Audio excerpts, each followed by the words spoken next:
जवानी में ही रिटायर होकर, यानी कि 40 से पहले रिटायर होकर, 40 की उम्र पार ना करनी पड़े, उससे पहले ही आप रिटायर होकर लाइफ को एंजॉय करना चाहते हैं तो आज की वीडियो आपके लिए। नमस्कार, मेरा नाम है विक्की भारद्वाज। आज की वीडियो में आपको बताऊंगा कि कैसे आप जल्द से जल्द जो है एक मिलियनेयर बन सकते हैं, जहां अमीर आदमी बन सकते हैं। अगर इतनी बातें सुनने के बाद भी अगर आप मेरी वीडियो देख रहे हैं, आप दूसरी वीडियो पे स्किप नहीं हुए, तो इसका मतलब आप पैसा कमाना चाहते हैं, और इतना तो कमाना ही चाहते हैं कि अगर मार्केट में, जहाँ किसी मॉल में अगर आप बाजार जाएं, कोई भी चीज़ आप उठाएं तो आपको ये ना सोचना पड़े कि मैं इसको अफोर्ड कर सकता हूँ या नहीं, इसको खरीद सकता हूँ कि नहीं, मेरा बजट बिगड़ेगा या नहीं बिगड़ेगा। तो आज हम उन्हीं के बारे में बातें करेंगे। दोस्तों, हमको जो है कि इंडियन सोसाइटी में सिखाया क्या जाता है कि बच्चे को अच्छे स्कूल में जाए, अच्छे स्कूल में जाने के बाद वो पढ़ लिख जाए, पढ़ लिख जाने के बाद क्या वो कि जॉब करे, जॉब करने के बाद वो पैसा कमाए, उसमें से सेविंग करे, और 60 साल की उम्र के बाद वो पैसा बचा बचा कर क्या एंजॉय करे। दोस्तों, ऐसे पैसे का क्या फायदा जिसमें आपने पूरी जिंदगी लगा दी उस पैसे को कमाने में, और अपना पूरा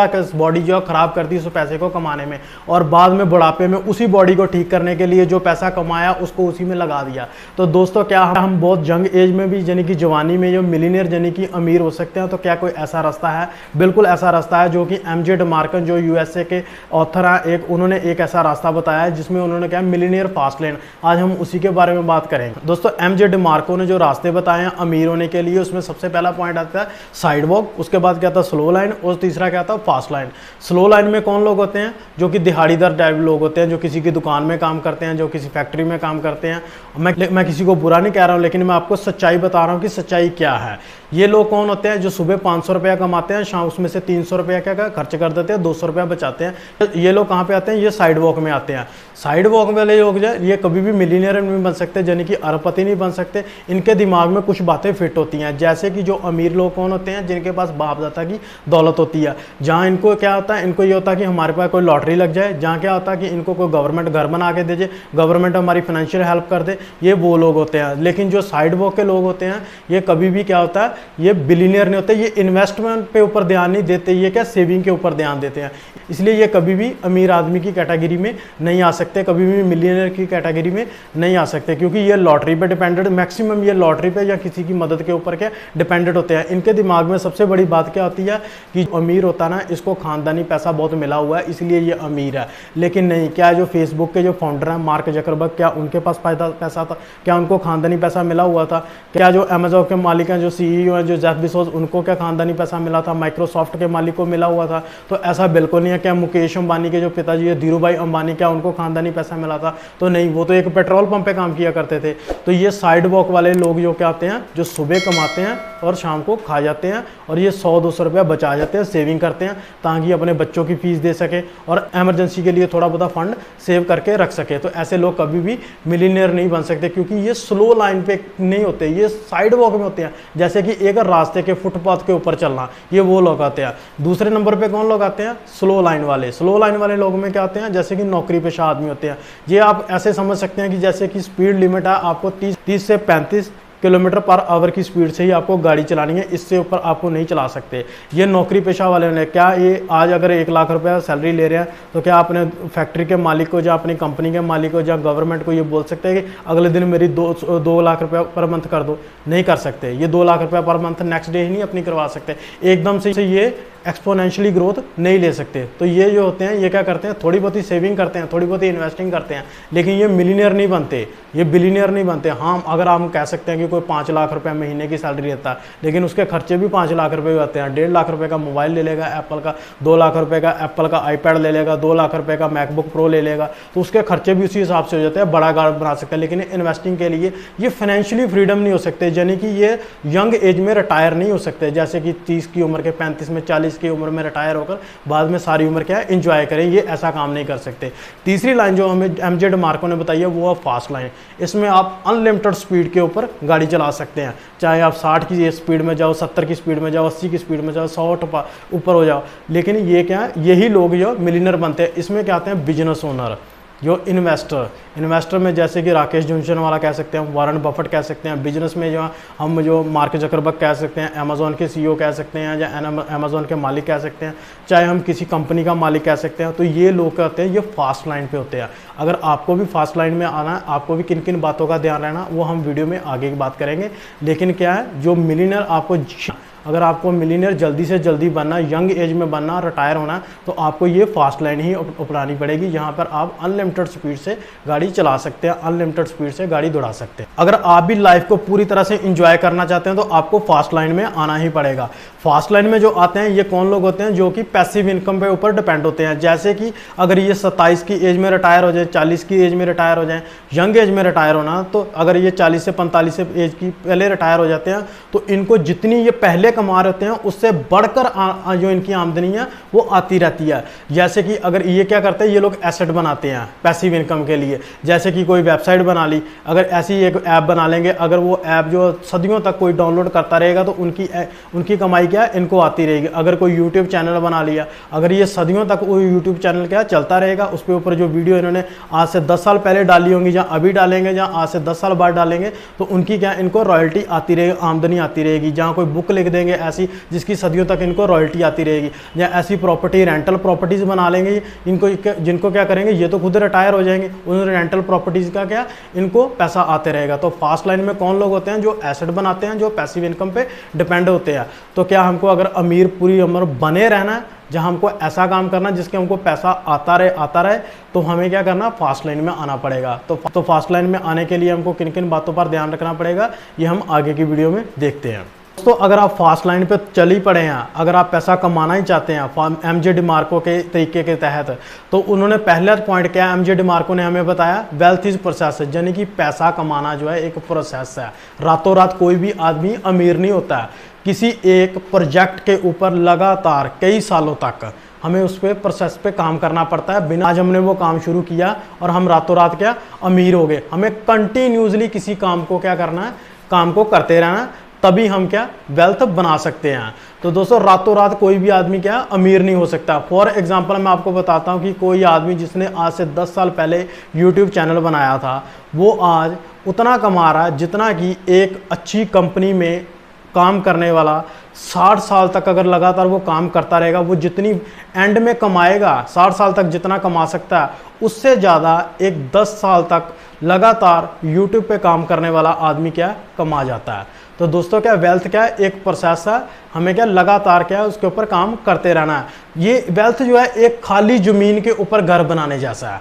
खाली ज़मीन के, अगर हमें बहुत बड़ा बंगला बनाना, हम ज़मीन खरीदते हैं, उसके ऊपर क्या हम फाउंडेशन बनाते हैं, उसके बाद बिल्डिंग बनाते हैं, फिर अलग अलग लेयर्स में उसका काम होता है। तो ये वेल्थ जो बनानी है, अमीर होना अलग बात है और वेल्थ पाना अलग बात है। वेल्थ क्या होती है कि अगर हम रिटायर भी हो जाए उसके बाद भी हमको क्या पैसा कंटिन्यूसली आता रहे। तो अगर हमें क्या वेल्थ बनानी है तो हमें लगातार क्या काम करते रहना है, किसी प्रोजेक्ट के ऊपर सालों साल करते रहना है। तो अगर आप फास्ट लाइन पर दोस्तों चल ही पड़े हैं, तो आपके लिए एमजे डिमार्को ने जो अगली लाइन बताई है, अगला पॉइंट बताया क्या, लॉ ऑफ अफेक्शन, यानी कि अफेक्ट मिलियन। वो इंग्लिश की कहावत है ना, earn millions by affecting millions, यानी कि ज़्यादा कमाओ ज़्यादा तो वो तक अपनी रीच बढ़ाकर।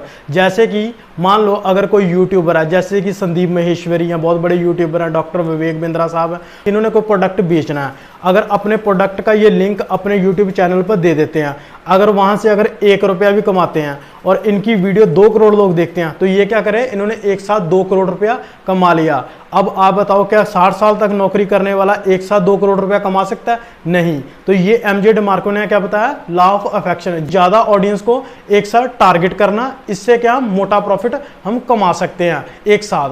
तो ये है लॉ ऑफ अफेक्शन। इसमें एमजे डिमार्को ने जो एक क्या इक्वेशन दी है, जिस इक्वेशन को हम क्या कह सकते हैं, एमजे डिमार्को इक्वेशन। इसमें क्या यूनिट सोल को मल्टीप्लाई किससे करना है, यूनिट प्रॉफिट से, यानी कि यूनिट सोल क्या है हमारे पास, स्केलेबिलिटी, यानी कि एक साथ ज्यादा प्रॉफिट कमाना, और ये क्या है यूनिट प्रॉफिट क्या हमारे पास है, मैग्नीट्यूड। जहां तो दोनों में से हमें क्या एक चीज को बढ़ाना पड़ेगा। यूनिट स्केलेबिलिटी में क्या हमें बहुत सारे लोगों तक टारगेट करना, जैसे कि डॉक्टर विवेक बिंद्रा की मैंने बताई, चाहे 1 ही रुपया कमाओ लेकिन ज्यादा लोगों से कमाओ। और अगर दूसरा तरीका हमारे पास क्या मैग्नीट्यूड, जिसके में क्या यूनिट मैग्नीट्यूड में क्या आता है कि हमें मोटा प्रॉफिट कमाना है। जैसे कौन लोग कमाते हैं, जैसे एप्पल फोन वाले कमाते हैं। आप देखिए आपके आसपास जो है कितने लोगों के पास एप्पल फोन है, लेकिन एप्पल फोन वाले आज भी क्या है बहुत प्रॉफिटेबल कंपनी है। उसके बाद अगर रोल्स रॉयस गाड़ी है, क्या उन्होंने कंपनी बंद कर दी है? वो शायद आपके शहर में एक भी ना हो, लेकिन क्या है वो मोटे प्रॉफिट कमाते हैं एक ही प्रोडक्ट से। तो ऐसे वाले को क्या बोलते हैं हम, यूनिट मैग्नीट्यूड। तो एमजे डिमार्को ने जो हमें क्या बताया, लॉ ऑफ अफेक्शन, इसमें क्या हमें earn millions by affective millions. अगर आप जल्द से जल्द अमीर होना चाहते हैं तो आपको क्या करना पड़ेगा, कोई ना कोई व्यापार करना पड़ेगा, नौकरी में नहीं आप हो सकते, आपको क्या व्यापार करना चाहिए। जैसे कि एमजे डिमार्को ने बताया फास्ट लाइन में। अब मैं आपको बताऊंगा कि अगर आप जो बिजनेस कर रहे हैं क्या आपको वो अमीर कर भी सकता है या नहीं कर सकता है, आपको लॉन्ग टर्म के लिए वेल्थ दे भी सकता है कि नहीं दे सकता, आपको कैसे पता लगे।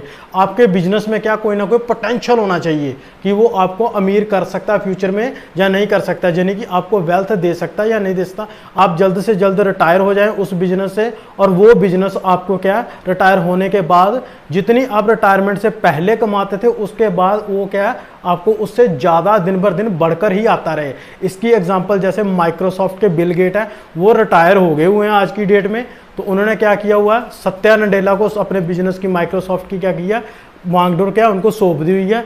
लेकिन जिस भी कंप्यूटर में उनका सॉफ्टवेयर लगेगा उस कंप्यूटर से क्या उस सॉफ्टवेयर की एक कॉपी की भी उनको क्या आएगी, रॉयल्टी जाती रहेगी, वो सारी उम्र अमीर होते रहेंगे।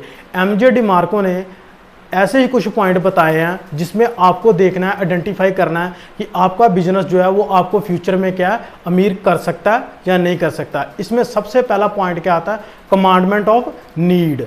दूसरा पॉइंट क्या आता है, कमांडमेंट ऑफ वेल्थ। तीसरा पॉइंट क्या आता है, कमांडमेंट ऑफ स्केलेबिलिटी।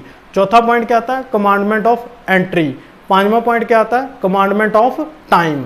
यानी कि ये 5 पॉइंट है। इन 5 पॉइंटों के बारे में मैं आपको विस्तार से एक एक करके बताता जाऊंगा इन पॉइंट्स में क्या है। सबसे पहला पॉइंट क्या आता है, आपको बिजनेस में क्या देखना है, कमांडमेंट ऑफ नीड के बारे में बात करते हैं।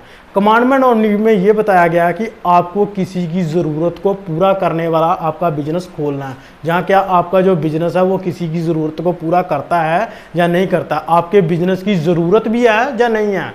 फॉर एग्जाम्पल मान लो आप एक ऐसी जगह में बार्बर शॉप खोल लेते हैं, यानी कि नाई की शॉप का खोल लेते हैं, जहाँ पर उस मोहल्ले में क्या है सारे के सारे आदमी गंजे हैं। अब बताओ जो बचपन से गंजा आदमी होगा वो बार्बर की शॉप में क्यों जाएगा, नाई की शॉप में क्यों जाएगा। बताओ क्या करना, वो बिजनेस खोलना है जिसकी क्या ज़रूरत है। कमांडमेंट्स ऑफ नीड्स में दूसरी एग्जांपल आती है इंटरनेट। इंटरनेट जो है हमारी लाइफ में कितनी ज़्यादा वैल्यू को ऐड कर रहा है, इसीलिए इंटरनेट जो है वो क्या आज हर एक मोबाइल में है, हर एक आदमी क्या उसके लिए पैसे देता है। अब बताओ जब 200 का 300 का 3 GB महीने का मिलता था तब भी लोग यूज़ करते हैं।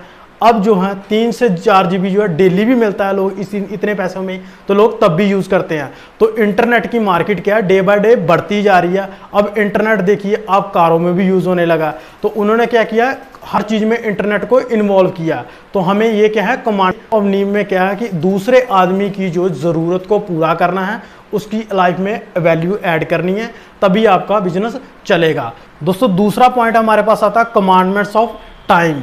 यानी कि आपका बिजनेस जो है आपको ये देखना उसमें कि आप अगर थोड़ा टीवी ले लें, जहां अगर बिजनेस में से अगर खुदा ना खास्ता अगर कोई हादसा हो जाए आपके साथ, तो क्या आपकी फैमिली को उतने ही पैसे आते रहेंगे, बल्कि दिन भर दिन बढ़कर आते रहेंगे या नहीं आते रहेंगे। तो आपको क्या बिजनेस से फ्रीडम मिलनी चाहिए, यानी कि आप बिजनेस में जाएं, अपने ऑफिस में जाएं या ना जाएं, उसके बावजूद भी आपको क्या पैसे आते रहने चाहिए। यानी कि आपके पास क्या है, टाइम की फ्रीडम होनी चाहिए। आप अगर जब चाहो बिजनेस में जा सकते हो, जब चाहे बिजनेस में नहीं भी जा सकते। आप कहीं घूमने जा रहे हैं, मान लो अमेरिका जा रहे हैं, यूरोप जा रहे हैं, कहीं पे भी जा रहे हैं, तो आपको क्या आपका बिजनेस जो पीछे से बंद नहीं होना चाहिए, ऑटोमेटेड मोड पे होना चाहिए। तीसरा पॉइंट हमारे पास क्या आता है, कमांडमेंट्स ऑफ एंट्री। यानी कि जो बिजनेस हम कर रहे हैं उसमें हमको क्या मोनोपाली हासिल करनी है। मोनोपाली हासिल क्या होती है, हमें एक का एक अधिकार हासिल करना है। यानी कि जो हम आज बिजनेस कर रहे हैं, ऐसा ना हो कि हम अपना आइडिया लेके आए हैं मार्केट में, हमारा बिजनेस अच्छा चल पड़ा, कोई दूसरा आदमी आया उसने हमारे आइडिया को कॉपी किया, साथ में शॉप खोल दी, तो ऐसा बिल्कुल नहीं होना चाहिए। हमको क्या एंट्री बैरियर बना कर रखना है, कोई हमारे जो बिजनेस में एंट्री ना कर सके, हमारे जैसा बिजनेस को वो आसानी से ना खोल सके।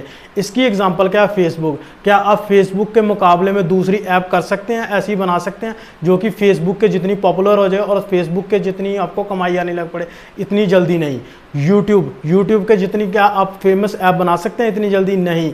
जियो ने कितना बड़ा एंट्री बैरियर कर दिया, इतना नेट सस्ता देती है कि जो बाकी की जो टेलीकम्युनिकेशन कंपनी है वो सर्वाइव करना उनके लिए मुश्किल हो गया।